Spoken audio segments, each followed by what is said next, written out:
Another weekend rocked by gun violence. And at America's southern border, preparations are underway for a migration surge that may strain resources and ignite political tension.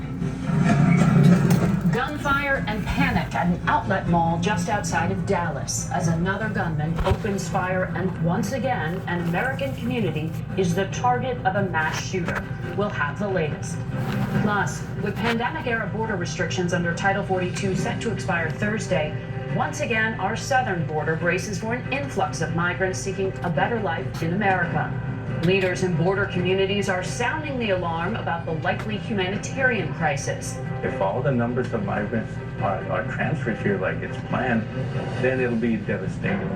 We'll ask Homeland Security Secretary Alejandro Mayorkas about the security challenges we're facing within the U.S. And a rare conversation with Arizona's independent Senator Kyrsten Sinema, who says the Biden administration had 2 years to prepare for the migrant surge and did not do so. Have you talked to the White House directly about this? Yes, I have. What's the response? It has not been adequate. Do you care to...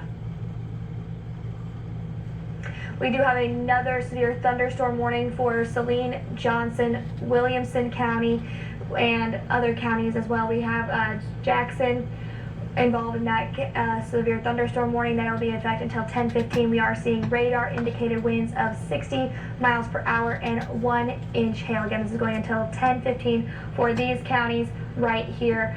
We will tell you if there are any more of those counties that are added to these severe thunderstorm warnings. But until then, back to normal programming. Face the nation.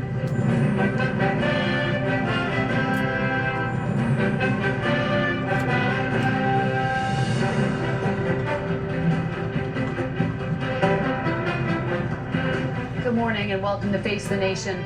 We have a lot to get to this morning, including that migrant surge expected at news of gun violence, shattering several communities across the country yesterday. The deadliest toll was taken in a suburb about 25 miles north of Dallas. CBS News correspondent Omar Villafranca is on the scene. Omar? Margaret, just after 3:30 yesterday afternoon, there was mayhem and carnage at this suburban mall when a gunman who was heavily armed and wearing body armor opened fire, killing 8 people and injuring 7 others before police finally shot and killed him. Investigators have not released the names of the victims or the shooter. We want to warn you, some of the video you're about to see is disturbing. Dashcam video captured the moment the gunman emerged from a gray car in the parking lot and opened fire on people shopping at the Allen Premium Outlets. Shoppers ran for cover as the gunfire continued, until an Allen Police Department officer in the area on an unrelated call sprang into action. He heard gunshots, went to the gunshots, engaged the suspect and neutralized the suspect. Witnesses described the panic and terror as the shooter fired dozens of rounds. It was at least 50 to 100 rounds. It was nonstop, and there was nothing we could do. It was just terrible. All of a sudden we heard pop, pop, pop, pop, and I just grabbed my kids and ran. 7 people were killed at the scene, including the gunman. 2 later died from their injuries. 3 of the victims are in critical condition. 4 are stable. We know you are grieving. We are grieving. Rest assured, the nation and the world are also grieving. Texas has been here before. Almost a year ago, 19 children and 2 teachers were killed in an attack at Robb Elementary School in Uvalde, Texas. According to the Gun Violence Archive, this is the 199th mass shooting of 2023. Today is only the 127th day of the year. Omar, thank you.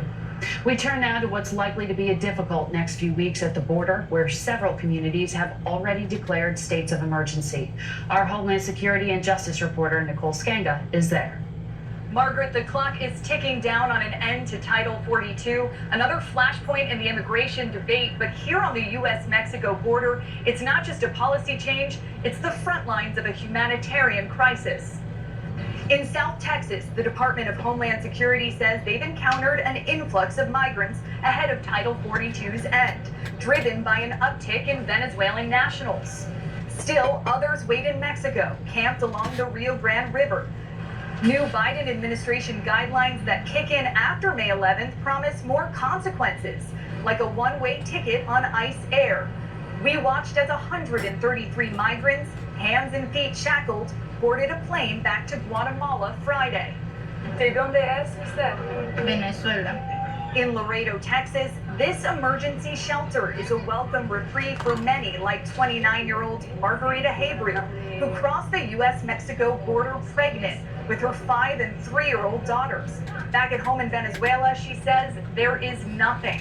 ¿Está listo el niño? The mayor of Laredo has declared a citywide emergency.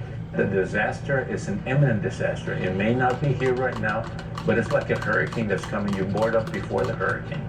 With this week's policy change, U.S. officials expect as many as 10,000 migrants a day to traverse the U.S.-Mexico border at crossings like the one behind me. Margaret? Nicole, thank you. For more, we're joined now by the Homeland Security Secretary, Alejandro Mayorkas. It's good to have you here in person, sir. Good morning, Margaret. Before we get to migration, I want to ask, do you have any information about this latest mass shooting in Texas, which may have been with an AR-15 style weapon?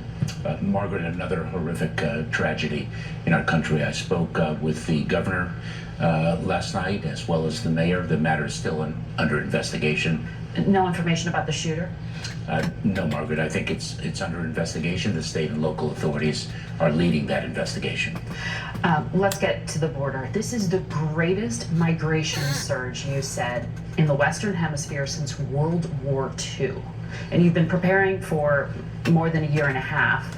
How rough will the next few weeks be? You know, Margaret, we've been preparing for this for more than a year and a half. You are correct. And it is indeed a regional challenge, and it requires a regional response, which is why we are working so closely with many countries to the south.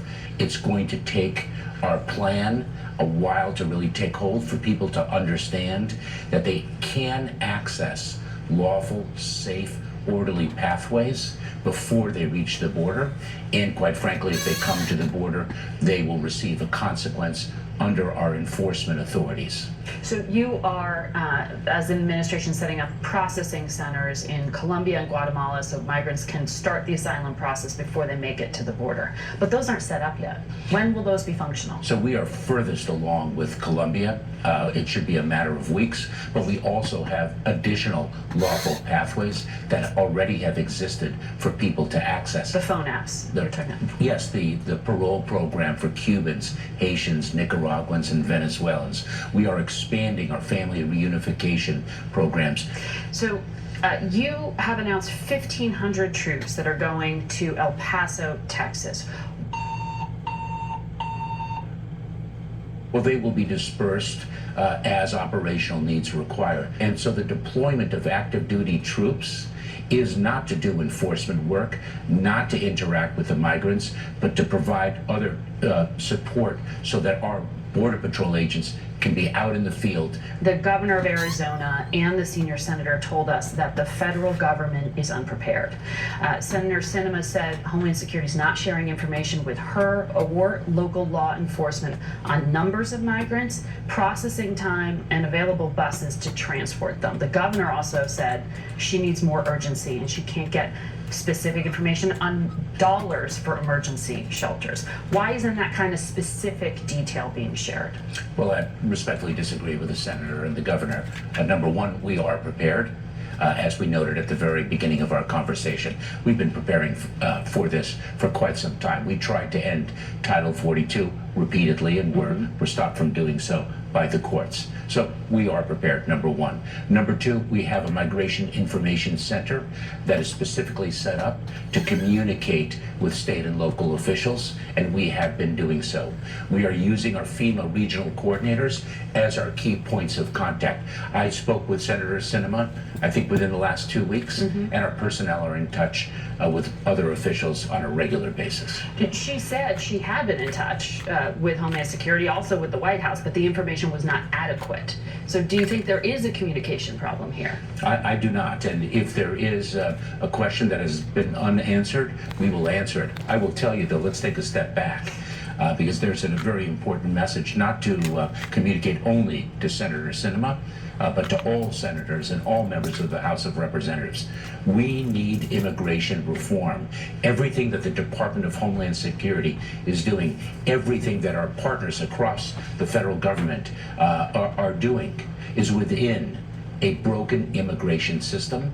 The president passed to Congress a proposal to fix our broken immigration system on the first day in office. But that's like a to-do list. That's different than putting your shoulder behind it, picking up the phone and saying, excuse me, Democrats control the Senate. Let's be out front on immigration. Margaret, we have been pushing for immigration legislation since day one. And by the way, it didn't start on day one. This is a decades-long problem. The immigration system hasn't been fixed since the 90s. Absolutely. And it has only seemingly gotten worse with the set of circumstances we're in now. But to that point, this gets so politicized. And you take a lot of the political heat yourself because you run the agency on the security portion of this. But if the politics are so bad and the security situation... What happened? What happened?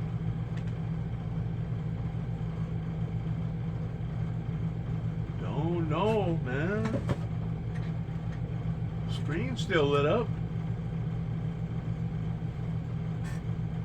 We also are seeing radar indicated hail of about 1 inch in diameter. This is going until 10:15 in the morning. We will keep you updated if any more severe thunderstorm warnings come up. And for now, back to regular programming. Bill from Senator Sinema and Tillis that would allow for expelling of migrants for 2 years, similar to Title 42. Title 42 and the expulsion authority is a public health authority. Right. It is not an immigration authority. We will be using our immigration authorities, which call for a consequence regime, which is why we have to correct the lies that smugglers tell vulnerable migrants. They think they're coming and they'll be able to stay, and that is just unequivocally false. And what I would say to the Senators Tillis and Sinema, what we need is our system fixed, right, not this Band-Aid solution. Senator Bob Menendez, who's the chair of the Senate Foreign Relations Committee, a Democrat, said the administration has ignored his proposals. He objected to the sending of troops, and he criticized lack of planning. So if you have people who are border state senators who want to do something,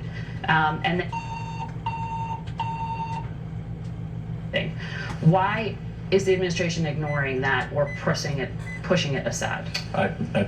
The administration is not ignoring it. Well, Menendez said that. We are pressing forward. And by the way, Senator Menendez, the chairman of the Foreign Relations Committee, set forth a really thoughtful document with a number of pillars of action, and we have indeed implemented a number of those. Henry Cuellar, Democrat, said he has confidence in you and Homeland Security, but he said the White House is holding you back.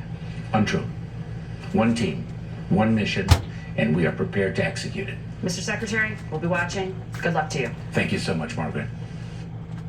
Late last week, we traveled to the border state of Arizona for the McCain Institute Sedona Forum, honoring the late senator, who was known for his straight talk and ability to forge bipartisan compromise when the need arose. We spoke with the state's newly independent Senator Kyrsten Sinema. She left the Democratic Party last fall and is very much aligned with that maverick mindset. We're in the midst of the hemisphere's worst refugee crisis. That's right. Partisanship is at such a high level. Is it simply a political reality that you can't get comprehensive reform done? You have to chip away at this piecemeal. What you introduced was a temporary 2-year authority to expel migrants, but with an exemption for asylum claims because of the immediate Title 42 expiration. That's a Band-Aid. The Biden administration had 2 years to prepare for this and did not do so. And our state is going to bear the brunt. And migrants will be in crisis as soon as next week. It will be a humanitarian crisis because we are not prepared.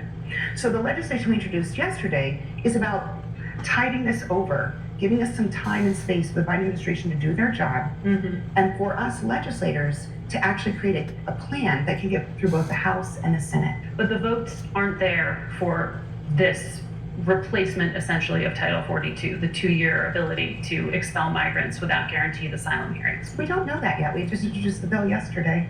Well, Republican Senator Lankford was out criticizing it, saying it doesn't solve the problem, and he has been a partner to you. Yeah. No, but I don't think that's a criticism. He's right that it doesn't solve a problem. Do you think you can get this passed before next week, before May 11th? Oh, God, no, Margaret. This is the United States Senate. That's what I was saying. I don't think we can get agreement on a restroom ban by next Thursday. The United States Senate is functioning at a fairly dysfunctional level right now, and that's due to the partisanship that is driving both parties. As you and I both know, both parties have benefited for decades by not solving this challenge. They use it to bash each other in elections.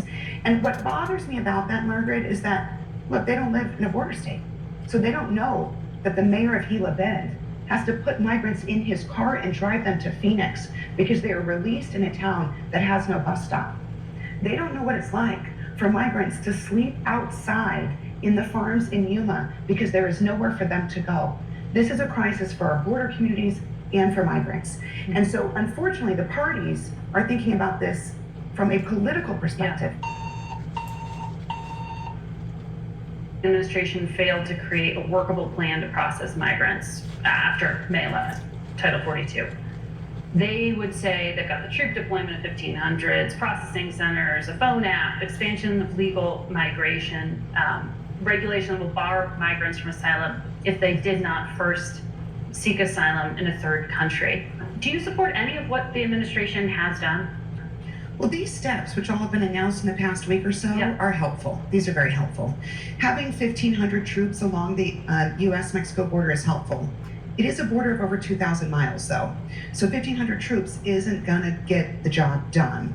That's just a reality. Yeah. We also are very concerned that all of this is happening in the week or so before the rollout. Just today, I was on the phone with the sheriff of Cochise County.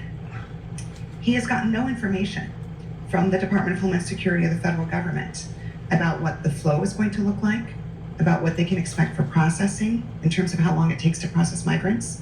He's gotten no information, neither have I, about how many buses there will be available to transport migrants. Now, he's gotten the information he does have from me, because I call him every few days, but he's not gotten that information from the Department of Homeland Security. And Margaret, what's unfortunate is that I'm asking for that information and I'm not getting it.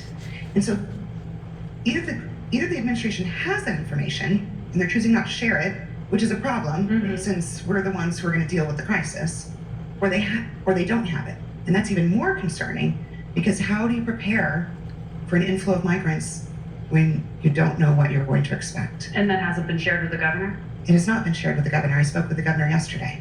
Wow. It has not been shared. So we do not have this information. There are 3 nonprofit organizations in Arizona that provide incredible assistance to our border communities. One is in Yuma, one is in Tucson, one is in Phoenix. They don't have this information. And they're the ones who are responsible for accepting the migrants after they're released from custody. So while it's wonderful that the administration is announcing things like a 1,500 troop deployment and these new processing centers, which will not be operational by next, that's not the same as operational. Rent the buses, hire the drivers, build the soft-sided facilities so we can process individuals. We need more holding capacity. I mean, let's be realistic here. And that's we're not prepared for that. And that's frustrating, Margaret. And the reason why it's frustrating is because I know that means that the sheriffs in our southern border are going to be bearing the brunt of it. And our men and women of Border Patrol will be working even longer shifts. Have you talked to the White House directly about this? Yes, I have. What's the response? It has not been adequate. Do you care to elaborate? I do not. Because what you're laying out is a level of crisis concern. So yes, that's correct. They return. That is what I have been doing. I've been raising the alarm because do they return your calls? Oh yes, yes. And just not share information? Just not. Right. That's correct. This is a problem. We've had 2 years to prepare for this. Do you think that's personal? No, not at all. I don't think it's personal. I think that there's a system in Washington, D.C. that is deeply disconnected from the real lives and experiences of border communities and the migrants who seek to come to this country. But what I would like, Margaret, is for them to learn. President Biden acknowledged you as the lead co-author of bipartisan infrastructure bill. He called you the most determined woman I know. Leader McConnell said you're the most effective first-term senator I've seen in my time in the Senate. What would you want to get done in the second term? Immigration. You know, it's been part of my life's work. Folks who've known me for a long time in Arizona know that I started my career as a social worker. And when I started my career as a social worker, I actually worked in an immigrant and refugee community. And that was many years ago. So it has been really important to me my entire life. Are we that far off from it that we're looking past 2024? No, I'd like to do it before then. Our state has suffered for the last 40 years because of the federal government's failure to do anything about it. And we're facing the worst crisis of my life right now with immigration. So I want to do it now. We'll have more of our conversation with the senator in our next half hour, and we'll be back in 1 minute. I am here because they revolutionized. Whenever I was out in Arizona,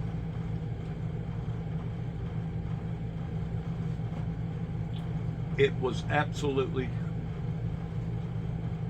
a phenomenon in and of itself of how many people at that time was coming over the border. They would take trucks, four-door trucks, and strip them down. They would take aerosol cans and spray all the dashes to make sure that there was no lights. They would pull the seats out and they would fit as many as 15 people into a cab of a truck while they come through all kinds of terrain that looked like some of them automobiles that come in there at Bill Luke Chrysler Dodge looked like that they had been driven down beside of a barbed wire fence. That's how badly that it scars up those automobiles. Cinema. We looked back through the Face the Nation archives to see what the late Senator John McCain had to say about immigration. Here's what he said in 2007. Whenever there's been a wave of immigration into this country, whether it's legal or illegal, there's been a certain backlash. You go all the way back to the Irish, and Irish need not apply, to the signs in stores in the 19th century. And unfortunately, in some ways, it's gotten, I think, too emotional and too intense. Americans want the border secured, so we have to secure the borders first. They didn't trust us or believe us that when we said we'd do it, so we have to do that first. But just let me in. And as I pointed out, they are God's children. There are people who are being abused, as we've spoken, that are as we are speaking, who are human beings, and people who are bad people are having them work and not paying them. People are being exploited. The coyotes are doing terrible things. There are shootouts on our freeways in Arizona. Our emergency rooms are overcrowded. These safe houses, terrible things happen. So there is a humanitarian side to this issue, and I think maybe we ought to also take that in consideration. And it's still an emotional issue, and those challenges from 12 years ago still haven't found solutions. We'll be right back. This portion of Face the Nation is brought to you by Charles Schwab. It got so bad in 2011, 2012 that shortly after I left from there, I've actually been in Phoenix now, I know 3 times, possibly more. I've worked there twice. It got so bad, I believe it was in 2014 or 2015 that they legalized the law that if you are a state citizen of Phoenix, of Arizona, regardless whether you're Flagstaff or Tucson or Yuma or wherever, Phoenix or wherever, and all them little communities in between, that now you can carry a concealed gun without having to have a permit. Concealed means that you can hide the gun, put it in your belt, put it in behind your neck, put it in your shoe, put it in your hat, whatever, and you don't have to have a permit to do so. Why did they do that? Why did they change that law? was because there were so many of them coming over to the border that was rootless, causing problems, and not all of them are bad people. Whenever Donald Trump that they're only sending their worst, not all of them are bad people. They're not all the worst, because there's a lot of them that has as much sense as anybody else, and they love their children, and they want to better their lives. It is our immigrant policies that has failed, because we did not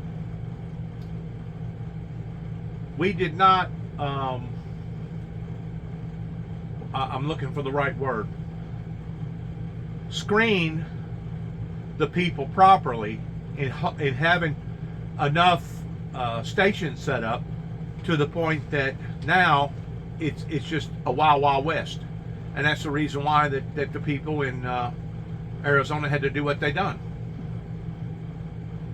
With Senator Sinema and other interviews on our website, facetheNation.com, or on our YouTube channel. We'll be right back. I know that whenever I was out there, like I said, I've been out there 3 different times.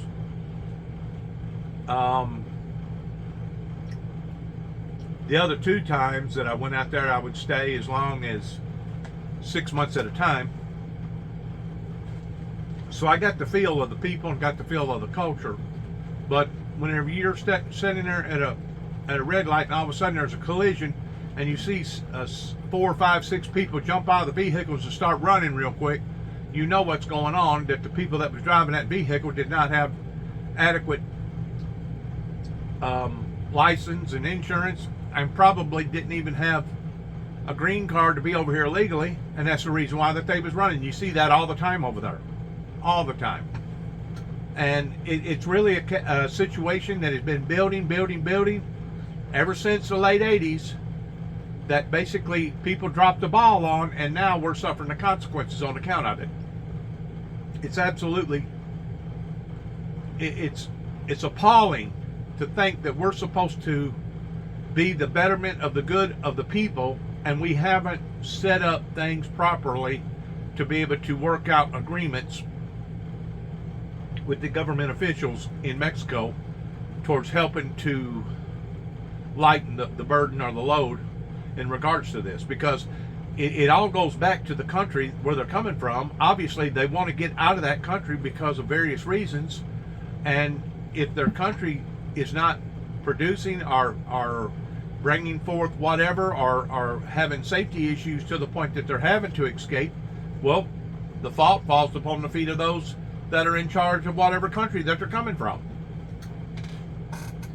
It's really out of hand. And unless you're down there and you've experienced it and you've seen it and you know for a fact that it's going on, you really can't relate to it.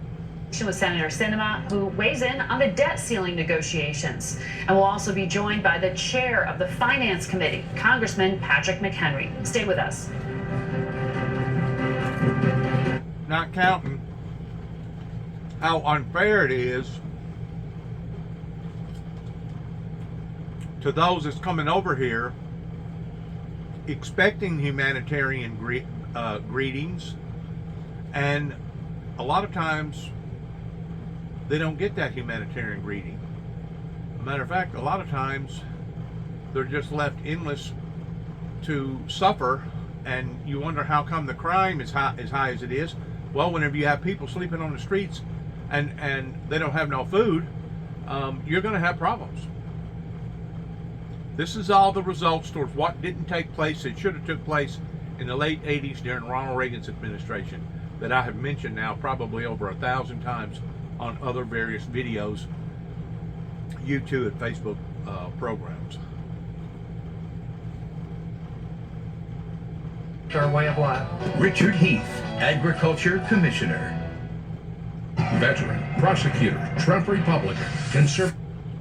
And besides that, in the dead summertime, Yuma, Arizona, which is bordered to California, there's places out there in Death Valley that gets as high as 130 something degrees.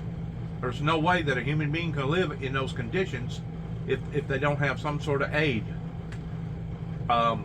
They're going to put all that into the factor within the next month or so, pertaining to people coming over here and basically just dying because of heat exhaustion.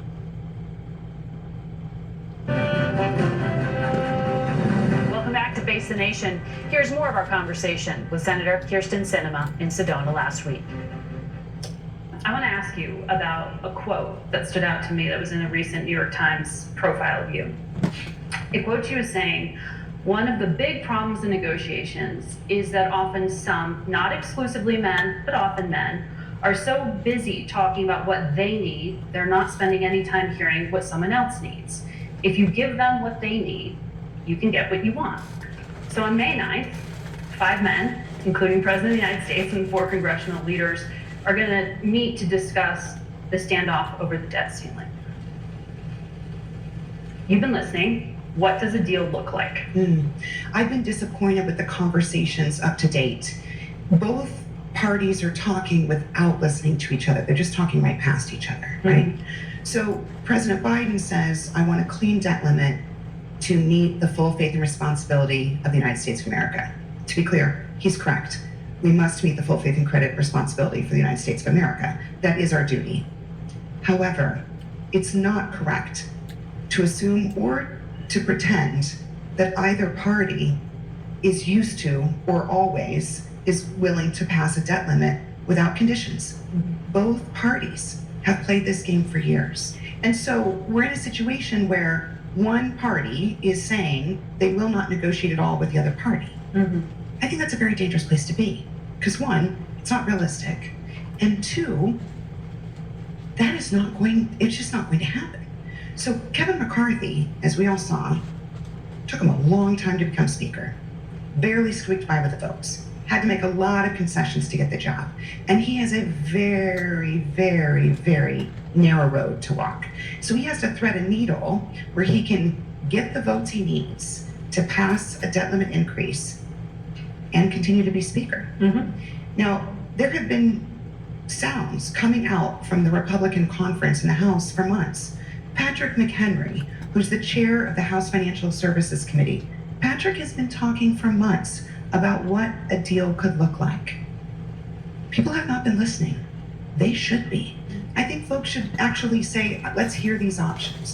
The reality is the bill that Kevin and his colleagues passed with the House is not going to be the solution. The votes do not exist in the United States Senate to pass that. But what the president is offering is not a realistic solution either. There's not going to be just a simple clean debt limit. The votes don't exist for that.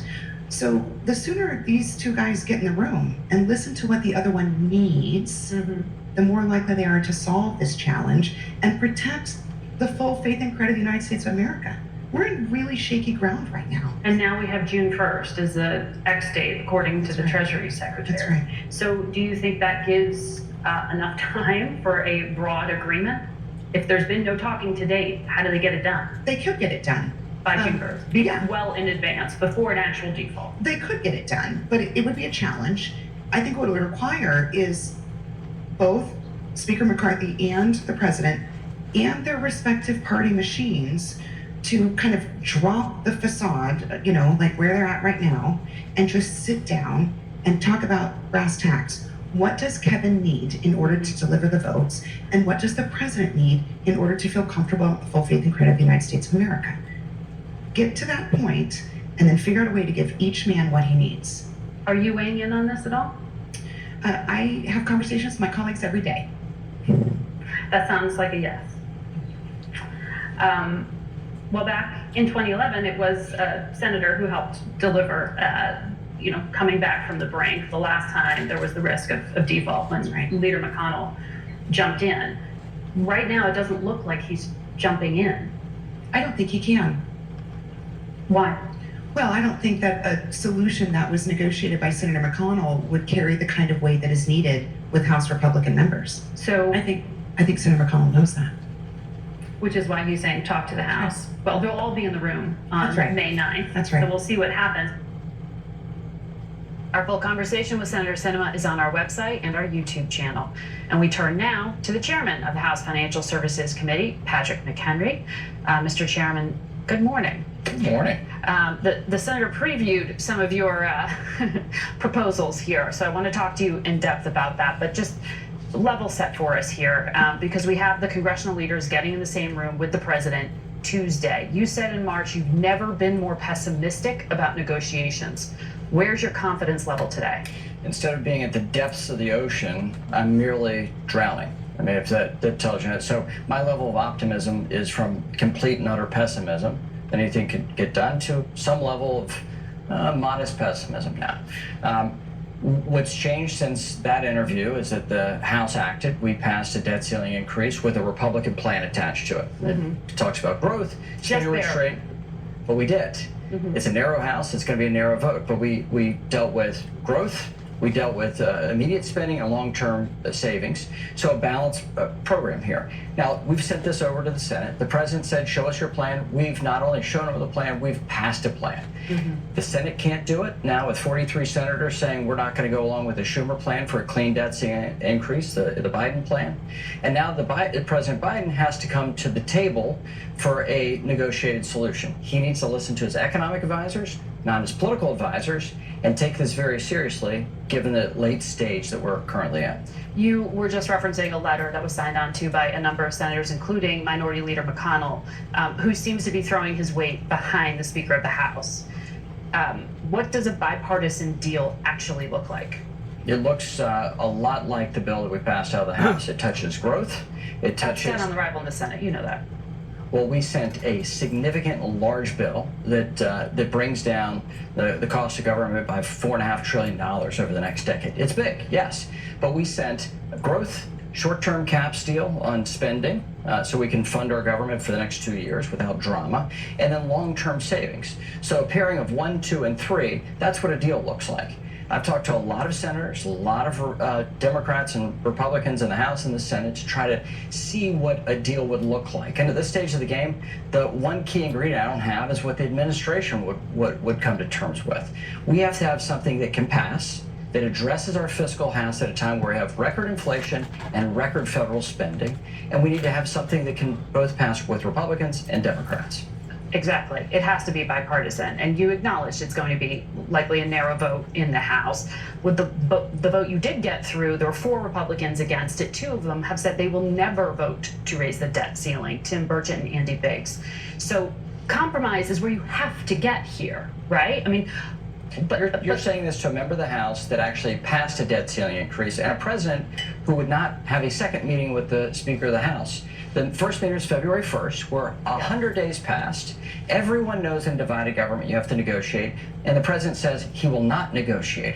So the absurdity of the position the president's put himself in, where he is playing politics with the economy, is markedly different than previous debt ceiling increases where Republicans have been viewed as the recalcitrants. We've actually done something, and the administration says we're not going to talk. The Treasury Secretary said today it's you all who are putting a gun to the head of the American economy. That is what she said.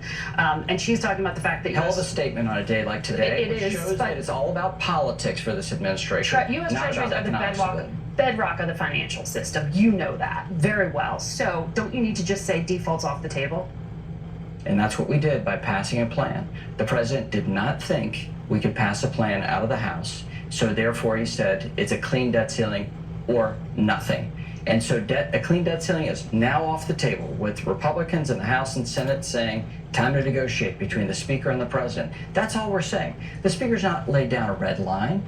That's been done in previous iterations of the debt ceiling by Democrats and Republicans in the legislative branch. He didn't do that. There are no red lines other than the fact that we must address our fiscal house at a time where federal spending is up 40% from pre-COVID levels. I think it's a reasonable thing for us to do. And in fact, that's what the American people say. 3 out of 4 Americans say the president should negotiate with the Speaker to address our fiscal house. I want to get to banking too, but just very quickly, is a short-term patch off the table, short-term lift to the debt ceiling? I think everything's on the table at this point. The key thing that has to be in this equation is addressing our fiscal house, short-term and long-term. On the banking sector right now, last time you were here, you mentioned concern about some of the smaller banks in America, community banks, being endangered. On Monday, the government, the FDIC, sold failed regional bank First Republic to JP Morgan Chase. That's the country's largest bank. It got even bigger here. Are you going to take action to address some of this? Because there's concern on both sides of the aisle about big banks getting bigger. Yes, and the way we have to do this is I agree with Michael Barr, the Vice Chair of the Fed's review. We have to provision for liquidity more quickly for these smaller banks.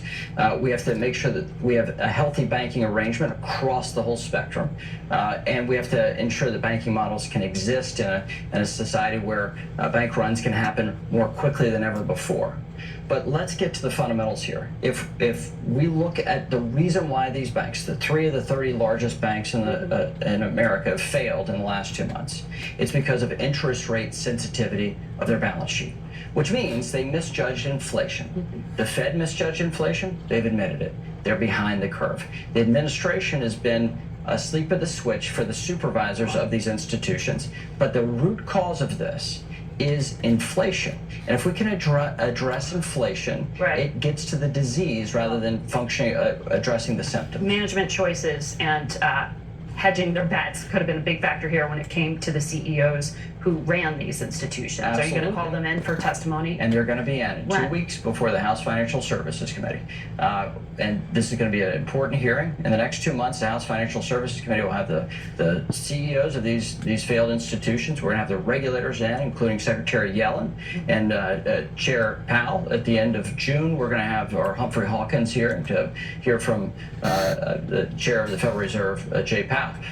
Those are important dates in this calendar, especially given the state of banking in America today. And all the pieces affecting the economy right now. I want to ask you as well, though, about the stability of the banking sector, because you had Jamie Dimon and Jay Powell, 2 of the most important people in the financial space, saying banks are solid. And then we saw all the volatility in the marketplace again this week. California's PacWest, Arizona's Western Alliance, those 2 regional banks under pressure. Are we going to see more government rescues? Unfortunately, we're not out of the woods.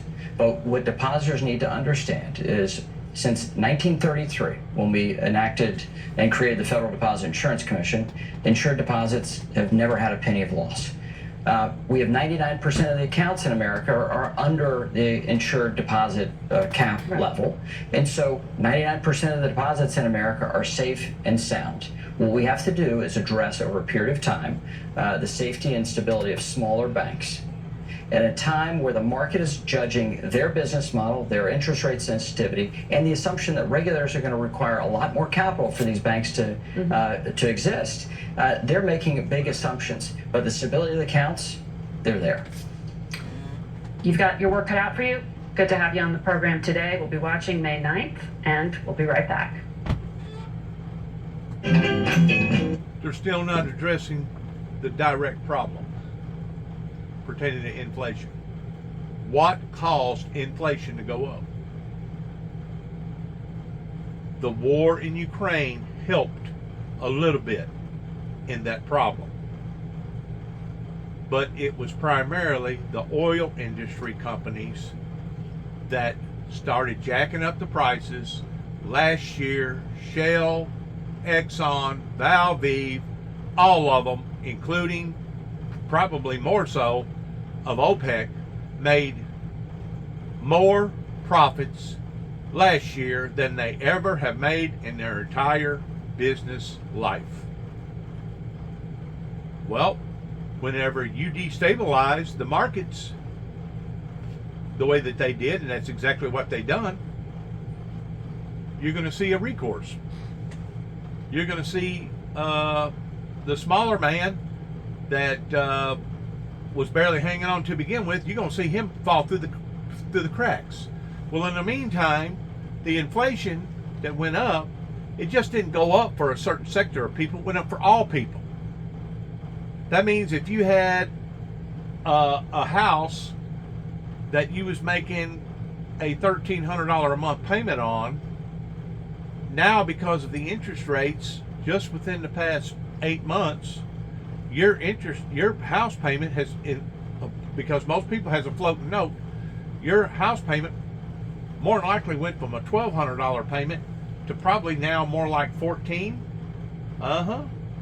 And $200 don't sound like a whole lot, but whenever you're already to the edge and you've already maxed out in how far that you can go because that's how you budgeted everything, now You're overloading everything. What's caused this? Other than greed? OPEC, oil. For more, we want to go to the state's Democratic Governor, Roy Cooper, who joins us from Raleigh. Good morning to you, Governor. Good morning, Margaret. Just to make it clear, abortion is currently permitted up to 20 weeks of pregnancy in your state. This bill coming out of your legislature would bring it down to 12 weeks, which according to the CDC would still allow more than 90% of abortions to continue. Republicans say they're offering a middle ground here. Why do you think this bill is too restrictive? They've dressed this up as a 12-week ban, but it's really not.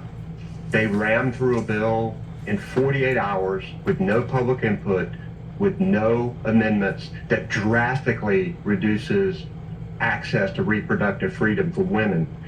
It'll effectively ban many abortions altogether because of the obstacles that they have created for women, for clinics, and for doctors. They have tried to disguise the disastrous impacts of this bill, but we're going to expose them. This bill has nothing to do with making women safer and everything to do with banning abortions. Well, we only need... Just so our viewers can follow along with you here, the bill would cut it off at the end of the first trimester, roughly 12 weeks. There would be an allowance for abortion up to 20 weeks in case of rape or incest, 24 weeks if there are fetal abnormalities. But what you're talking about are requirements like number of times you have to visit a doctor, information that a woman would have to share publicly. For sure. And also, in fact, for medication abortion, the bill specifically limits it to 10 weeks. And with these additional requirements of 3 in-person visits that doctors have said are medically unnecessary, with more requirements put on clinics that are already strained with 4-week backlogs of people. North Carolina has become an access point in the Southeast. And what this legislation is going to do is going to prevent many women from getting abortions at any time during their pregnancy because of the obstructions that they have put here. Many of these clinics are working very hard to treat women, and now they're going to have many new medically unnecessary requirements that I think many of them are going to have to close. North Carolina has become a haven in the South because so many of your surrounding states have severely restricted access. I know that you have, and we're showing a map there just to show where you are at the moment, but you have vowed to veto this bill. But your state legislature has a supermajority that could override it. So what is your plan to stop them? Well, first, we only need one Republican to keep a promise. At least 4 Republican legislators made promises to their constituents during this campaign that they were going to protect women's reproductive freedom. They only have a supermajority by 1 vote in the Senate and 1 vote in the House. And we've seen Republicans across the country step up. We saw them step up in South Carolina. We saw them step up in Nebraska because they know that people don't want abortion bans, and that's what this bill is. The more people find out about it... Why would they respond to your public calling out? Why do you think that would matter to them? Well, they don't have to answer to me. They have to answer to their constituents. So what I'm doing is trying to educate the public about the disaster that this bill is. And I'm going to go into their districts. I'm going to go into their districts this week. We're going to have forums with doctors and advocates and women who care deeply about the restrictions in this legislation, and we're going to educate the public. Look, they kept this bill under lock and key. They wouldn't let their own members take a copy out. The public only saw it for 48 hours. It's 46 pages long. And it creates so many problems for women in clinics that it's going to operate as an effective ban, and we're not going to let them disguise this thing as something reasonable when it's not. Well, I mean, compared to some of your surrounding states, 12 weeks is more permissive. If it were 12 weeks, Margaret, but it's not. It's not a 12-week ban. Okay. You don't have the votes, though, to codify abortion access in the state of North Carolina. Why have Democrats... No, we do not. No. And so why have Democrats been so outmaneuvered on this issue? I mean, this just seems to be that even if you get rid of this bill, you're going to have this fight again and again and again. So where is the compromise? So the problem is we have super gerrymandered districts, and the Democrats are in a super minority. Every single Democrat has signed a bill to enact Roe v. Wade standards. We're all standing together and fighting. And what we have to do now is defend ourselves from these right-wing politicians who want to go into the exam room with women and their doctors. You know, these right-wing politicians make crappy doctors, and they've gone in and defined medical terms. Doctors are looking at this legislation and say, what in the world does that mean?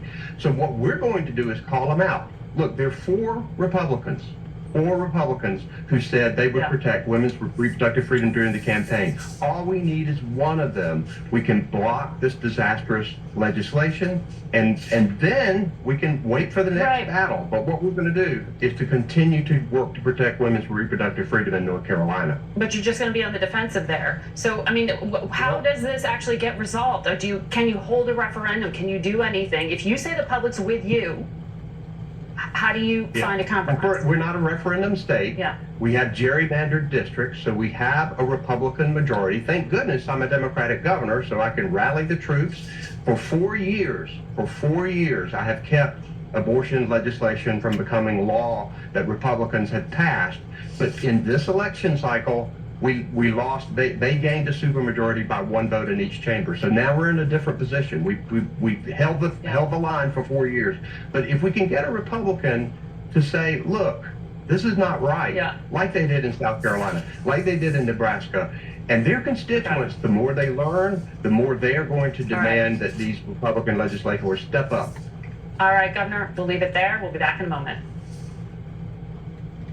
Morning news matters because it sets the tone for your day, and it's a way of getting you started.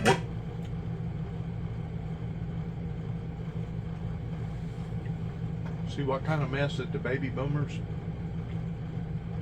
the hippie era,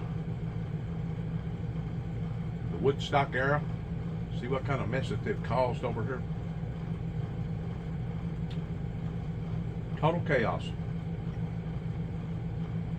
Total chaos, and the thing about it is, the abortion law was put in place for emergency purposes, and now for the past, I guess, 50 years, they have abused those privileges, and now all of a sudden you're going to jerk the biscuit out of all these girls' mouth that have been sexually active for all this length of time, and it's a dilemma. But let's go back to the Bible. What does the Bible say? It says, hold fast till I come, for I will not put upon thee none other burden that thou hast. There's all kinds of burdens out there that now suddenly, not just America, but the world in general has started looking at, realizing, oh my God, we've really made a mistake here, haven't we? Whenever it comes to the righteousness of God. Yes, we have. Yes, we have. But you're still not going to delay, add to, or take from God's timetable. I promise you. No matter what you do, no matter what you don't do, you're not going to take away that in which what has already been pre-planned, written in stone, and what's going to happen and how it's going to happen. That's the part that I been running up against now for the past 30 plus years, with all these people that say one thing out of one side of their mouth, but in reality, they mean something different. As Kyiv launches a series of drones in Crimea ahead of an expected spring counteroffensive against Russia. Senior foreign correspondent Charlie D'Agata is in Dnipro with more. The battle for Bakhmut has burst into flames. Ukraine accusing the Wagner mercenary group of using banned insect. My God, look at that. That's a whole town. Ferocious parting shot as the head of Wagner, Yevgeny Prigozhin, declares he's pulling his forces out of Bakhmut by Wednesday, following a rant against Russian defense officials in front of dozens of corpses of his men, saying their blood is still warm, blaming their deaths on a severe lack of ammunition. The death toll after 10 months of fighting has run into the thousands, unsustainable losses for both sides. A sea of Ukrainian flags fly over the final resting place of the country's war dead. The Ukrainian government never reveals the true death toll of those soldiers killed in action. But these fresh graves tell their own story, including those they're preparing to fill. Ahead of the looming Ukrainian counteroffensive, Russia has gone on the offensive. The U.S. State Department clocked more than 150 airstrikes since the start of May. Ukraine has stepped up its attacks too, striking targets like fuel depots on Russian territory. It's still not clear who is behind the attempted drone strike at the Kremlin on Wednesday, but U.S. officials and Ukrainian experts tell CBS News it had to be launched from inside Russia. Maybe not the terrorist act to kill Putin, the Kremlin says it is. But it's an embarrassment ahead of a show of power for the president, Moscow's victory parade, an annual symbol of Russian military might, while the bloody battlefields of Ukraine tell a much different story. Although that Moscow parade is still scheduled to go ahead on Tuesday, more than 20 parades across Russia have been canceled, citing security concerns, although there are questions about whether there are enough troops and equipment to put on display. Margaret? Charlie D'Agata, thank you. We'll be right back.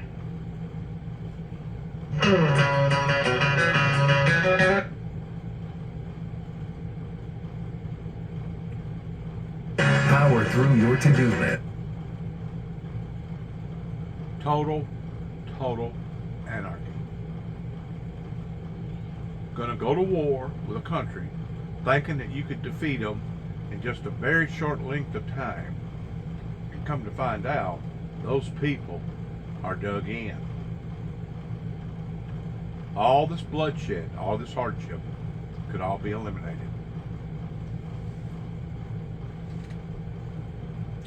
Just like that oil refinery that you've seen burning, that's just going to add to the depletion of the resources.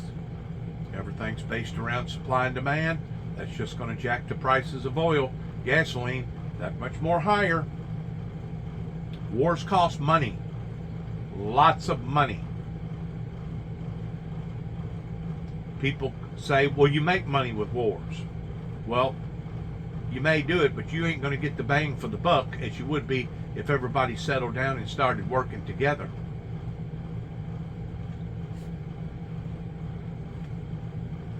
It's awful. It's absolutely awful. Chaos. Just like the Bible talks about, the last days, perilous times will come. Can't get much more perilous than what's happening in some of these other countries right now. We think it's bad here, which it is. It's only going to get worse. Once more, they didn't want peace. For us today, thank you for watching. For Face the Nation, I'm Margaret Brennan.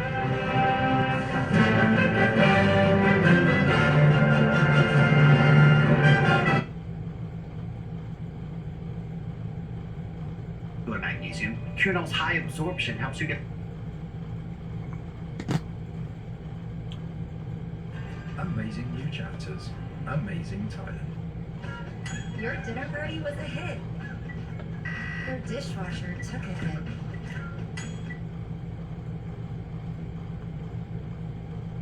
cabin. You can On your neck. With age-defying results you have to see to believe. And you can get it today as a... With 4 different channels, every one of them got commercials. That'll tell you something who's dominating the TV world. Nice. Let's try it again.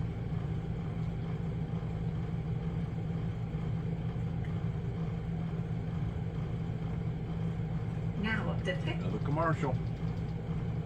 Let's go down to here, see what's going on here.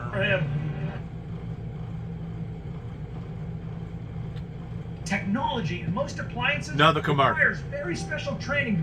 Another commercial. Wow. Foot. You feel that springiness of the lunar surface. That certainly you could jump and you could fall over. So. But we thank Brigadier General Buzz Aldrin for inspiring us and for making sure, and this is really important, I don't know how old you are, but he made sure that we won, that the U.S. beat the Soviet Union to the moon, and that was such a big deal. When JFK said that we're going to get to the moon by the end of the decade, it seemed impossible, but he made it possible, and the other astronauts.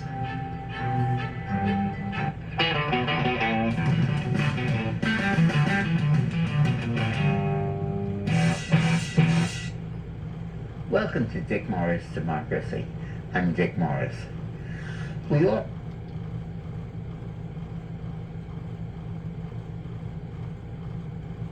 As we talk about America, we like it's going to be a great special. We're going to talk about us crumbling a bit. We're going to talk about the other nations who might take over for us at some point in time. But before we get into any of that, allow me to just do this. Maybe as an American, maybe you, like me, and I admit I'm one of these people, maybe you look at what's happening in your country as we begin to falter and fall, and you say to yourself, I'm really bummed, I hate this, I don't want this. That's fine that you feel that way. I'm glad you feel that way. I feel that way. But you should also understand this. It's the year 2023. Okay, what does that mean? When the country started, 1776. Where does that put us? Almost 250 years, right about that 250 year. You know how long historically most significant empires last? 200 to 300 years. That's about what you've got. Now maybe that doesn't make you feel better at all, but you should know this is how it goes. What I'm about to describe for you, this is how it always goes. You start out and things are good and you have good patriots and great people running the country, and the country has a new idea like we did, the idea of freedom, and everyone loves it and they embrace it and we go all in, and then the country grows and it's ambitious and things are going really well, and things get going so well that you just get so rich and so far removed from your founding that you lose your way. And the people who want to pick at the bones and tear your country down, they don't like that you're number one. People inside your borders and outside of your borders, which we'll talk about a bit tonight. They see an opportunity. They see a population that's fat, complacent, lazy, bored, and just doesn't want to protect the thing they have, and things just start rotting. Slowly but surely, they start rotting. That's all you're seeing here. And now we're probably at the stage where things will pick up in pace a little bit. No, America's not going to fall tomorrow. I'm not doing any of that doomsday stuff. But we're at a place now where we have failed multiple times, and we've failed on the world stage. And that in and of itself, that is the problem. I've been doing a lot of reading lately, we'll get to America in a second, but I've been doing a lot of reading lately on Napoleon and his various conquests and whatnot, and he's one of these historical characters that I have a real love-hate relationship with. He's so fascinating and talented, at the same time just horrible about some things. But one of the things I always find sad about the Napoleon story, every time I read it, is there's this great general and he's conquered so much and all these lands and everyone's scared to death of him. But then towards the end, when he loses a battle here, there, they all just start coming for him. The second they see the king bleed a little bit, they start coming for him. And from there, it was already over. That's what we are right now. You remember Afghanistan?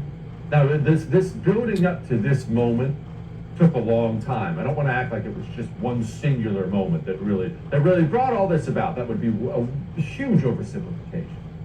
But this was the moment the world found out, oh man, we got a late stage republic over.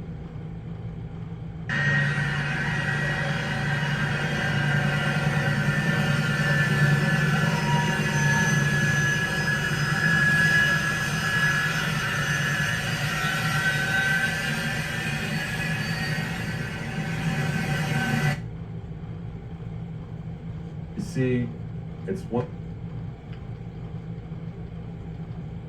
The cult that ancestor.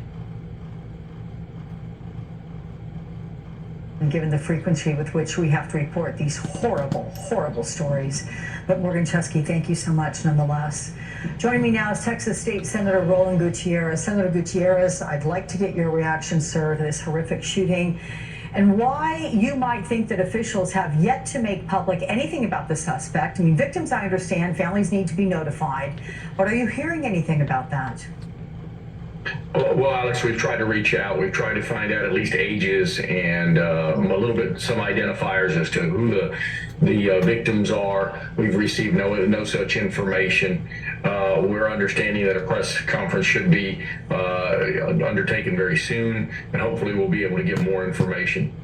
I just want to compare, you asked me about how I'm feeling. I mean, this is horrendous. It's deja vu all over again.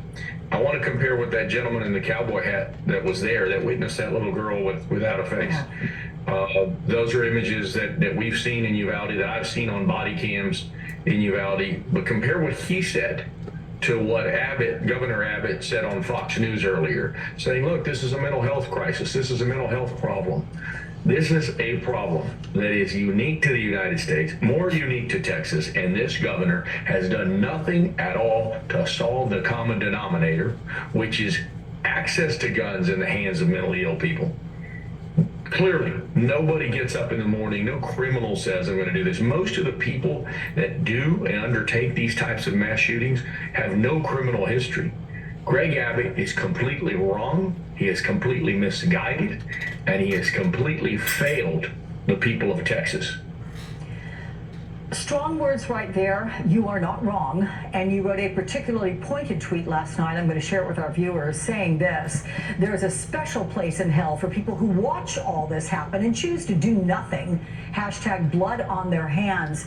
So look, this shooting comes barely a week after 5 people were shot and killed in Cleveland, Texas. You've called out the governor. Who else needs to be called out here? Well, listen, the governor, Dan Patrick, Ted Cruz. Last week they blamed it on an immigrant with an AR-15. Well, how the hell did the immigrant with the AR? How the hell did that guy get the AR-15? He got it because of the loose gun laws that these people have put into place. There's not a Democrat or a Republican out there that thinks that it's common sense to allow someone to walk down Congress Avenue in Austin, Texas, or any other street with an AR-15 and not even have a policeman ask him a question as to what he's doing, because that's the state of the law in Texas. You can walk around with your AR fully loaded and nobody can even ask you a question. That is the chaos that Greg Abbott, Dan Patrick, and others have created in this state. That's their chaos, and they need to own this. The anniversary of the shooting at Robb Elementary in Uvalde County, inside of your district, one of the deadliest shootings ever at a Texas public school. As you know, it's coming up at the end of the month, and you've repeatedly introduced legislation, 4 sets of bills addressing gun safety. Talk about the kinds of laws that need to be passed to help prevent these shootings from happening, and might one of them have prevented what happened yesterday had it been in place? Well, yesterday, clearly we filed extreme protective order laws. You'd have to imagine that this person was mentally ill. If he had made threats to others, if others had known of his possession of firearms, an extreme risk protective order, as is in the place in Florida, by the way, where they've executed 9,000 of these. They've worked well. Law enforcement is greatly in favor of it. We don't know how old this person is to see if the age limit would have changed anything. Universal background checks. We don't know how he obtained the gun. We don't know. There's so much that we don't know already at this time. And sadly, at the pace that Texas law enforcement goes, may not ever know. But we have to be able to get this information so we can avoid this from happening again. We have 3 weeks before the legislative session ends. We can do age limit increases to 21. We can do extreme risk protective orders, and we can close the gun show loophole where everybody gets a gun. We don't even have to show a license in Texas. That's how pathetic our gun laws are at gun shows. May I quickly, sir, get your response to Representative Keith Self, a Republican congressman representing Allen, in response to asking people who feel prayers aren't enough. Self said, quote, "Well, those are people that don't believe in an almighty God who is absolutely in control of our lives." Yeah, I said this earlier. Look, the God I believe in gives us free will. He allows us to make our own decisions. And he allows lawmakers to make laws that make sense to protect people. You know, the Bible says to, respect those that are in power, those that are in elected office, because, they're supposed to have wisdom and so on. There's not a whole lot of wisdom in the Texas House, and clearly there's not a whole lot of wisdom in Congressman Self's identification or understanding of the Bible. We have a lot of work to do. We're broken in this country. Yeah. We have allowed the chaos that is happening because Republicans like him and others in Congress and in our Texas Capitol have allowed this chaos to continue. More guns does not equal less crime. It is clear now that more guns equals more crime, and that is on the Republican Party. Texas State Senator Roland Gutierrez, I'm sorry to have to speak with you about this, but it is good to see you, sir. Thank you. The U.S. right now is on record pace for mass killings in 2023. So far, 88 lives have been lost in 17 mass killings over the past 111 days. That is once every 6.5 days. Each time the killers used firearms. The record for mass killing instances was 45 in 2019, and a record 230 people were killed in 2017. Ahead, I'm going to be speaking with Congressman Richie Torres about whether anything might be different on gun reform this time. Also, his reaction to a tragic chokehold death of a man on a New York City subway car. What should happen next? Why a deadline for Donald Trump is just hours away, and what you might have missed after his videotaped deposition was released for the first time. We're back in 60 seconds. Good luck to all of us. Good luck to each and every one of us. If things would have been handled differently, we would not be where we are right now. And I'm kind of like the guy talking a while ago. The buck should stop at the state government, beginning with the governor and those below that has helped to create this chaos by not acting appropriately and efficiently, which is basically dereliction of duty. Dereliction of duty in not being able to do the right thing for their own citizens, providing safety and security and prosperity for we the people. God bless America. God bless our troops. And good luck to each and every one of us. Shalom.